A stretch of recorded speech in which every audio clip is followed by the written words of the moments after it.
Juste avant que la vidéo commence, je me présente, je suis le trader du dimanche et si tu veux devenir autonome en bourse, tous les liens sont dans la description, donc pense à aller y faire un tour. Alors que le trading de crypto-monnaies fait l'objet d'un véritable engouement de la part des jeunes qui y voient un moyen d'investir dans un type d'actifs qu'ils estiment novateur, de nombreuses plateformes proposent de spéculer sur les crypto-actifs avec du levier à l'image des courtiers CFD. En effet, au-delà de l'intérêt majeur de la blockchain, des opportunités qu'elle offre et qu'elle compte débloquer à l'avenir, beaucoup de traders s'enchaînent à parier sur les variations du cours des cryptos sur un horizon à court terme et parfois même de manière inconsciente et sans en mesurer les conséquences. En juillet 2021, des plateformes d'échange de crypto-monnaies telles que Binance ou FTX ont décidé de limiter l'effet levier à 20 contre 125 auparavant, une mesure qui va dans le bon sens. Et pourtant, en face, l'industrie des CFD impose déjà ce type de restriction avec un levier de 2 au maximum depuis août 2018 afin de protéger les investisseurs. Dans cette vidéo, on va passer en revue les CFD sur crypto-monnaie que le courtier XTB propose sur la plateforme Xstation 5 et voir si les conditions de trading sont compétitives. Les CFD, si vous ne le savez pas encore, sont des produits dérivés qui ont pour objectif de calquer les variations d'un actif sous-jacent avec des règles plus souples. Autrement dit, vous avez la possibilité de trader les crypto-monnaies en spéculant à la hausse comme à la baisse et en bénéficiant d'un effet levier qui peut aller jusqu'à 2. Les crypto-monnaies disponibles chez les courtiers CFD sont relativement limitées pour le moment et chez XTB, 14 cryptos sont accessibles comme par exemple le Bitcoin que vous connaissez tous, le Dogecoin, l'Ether ou encore le Litecoin. Ces 14 cryptos font partie du top 100 en matière de capitalisation, il s'agit donc de gros projets très liquides. Bien qu'il soit conseillé de trader le sous-jacent plutôt qu'un produit dérivé qui calque son cours, il existe plusieurs raisons d'adopter les CFD pour profiter des opportunités que procurent les écarts de prix des cryptoactifs sur le marché. Et parmi ces raisons, vous avez par exemple la possibilité d'obtenir une exposition plus importante que le capital dont vous avez à votre disposition sur votre compte de trading.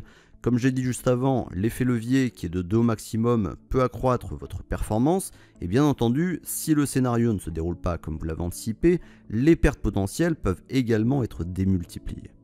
L'autre raison qui peut également nous venir à l'esprit, c'est que chaque année, le piratage sur les plateformes d'échange de crypto-monnaies ne cesse de faire des victimes, donc en passant par un CFD, vous ne détenez pas le sous-jacent, donc impossible de vous faire voler vos cryptos dans ces conditions.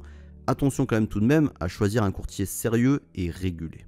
Maintenant au niveau des frais, alors qu'aucune commission n'est appliquée sur les CFD crypto par XTB, le client est amené à régler d'autres frais qui se présentent de la manière suivante. Le premier type de frais, ça va être les frais de spread. Ils correspondent à la différence entre le prix à l'achat et le prix à la vente proposé par le courtier. Et le deuxième type de frais que vous allez rencontrer sur les CFD crypto, ça va être des frais de swap. C'est-à-dire que si un trade reste ouvert d'un jour sur l'autre, le trader qui détient une position sur un CFD crypto sera ponctionné d'un montant journalier et qui est différent selon les courtiers. Ce qu'on pourrait se demander maintenant, c'est est-ce que XTB est compétitif face aux autres courtiers CFD ? Alors depuis le pic de valorisation qui avait permis au Bitcoin d'atteindre plus de 19 000 $ en décembre 2017, les crypto-monnaies se sont démocratisées auprès du grand public et depuis, j'ai remarqué moi-même que de nombreux investisseurs, qu'ils soient jeunes ou moins jeunes, se dirigeaient vers le courtier eToro pour effectuer leurs transactions. Étonné par la situation, j'ai donc voulu comparer les frais de spread afin de voir si l'offre d'XTB s'avère compétitive et j'ai été particulièrement surpris du résultat. Comme vous pouvez le voir dans le tableau à l'écran, XTB est bien plus compétitif sur les spreads et l'écart est particulièrement édifiant avec les tarifs affichés par eToro. Et pour que ce soit plus simple à comprendre, pour les novices notamment, ça signifie que pour un Bitcoin affiché à 50 000 $ à l'achat chez les deux courtiers, son prix à la vente sera en théorie de 49 625 $ chez eToro et à 49 890 $ chez XTB. Autrement dit, immédiatement après avoir acheté un Bitcoin, vous serez en perte latente de moins 375 $ chez eToro et moins 110 $ chez XTB. Donc comme vous pouvez le constater, l'écart à combler pour devenir flat voire positif est plus facile à atteindre chez XTB. Du côté des frais de swap, donc les fameux frais journaliers, les données montrent que pour un Bitcoin d'une valeur de 51 000 $ environ, eToro ponctionne un peu plus de 21 $ par jour, que ce soit avec une position à l'achat ou à la vente. Et en revanche, chez XTB, une position à l'achat est ponctionnée de 44 €, tandis qu'une position à la vente est elle amputée de 12 €. Acheter et vendre un CFD crypto chez XTB se déroule de la même manière que pour tous les autres sous-jacents.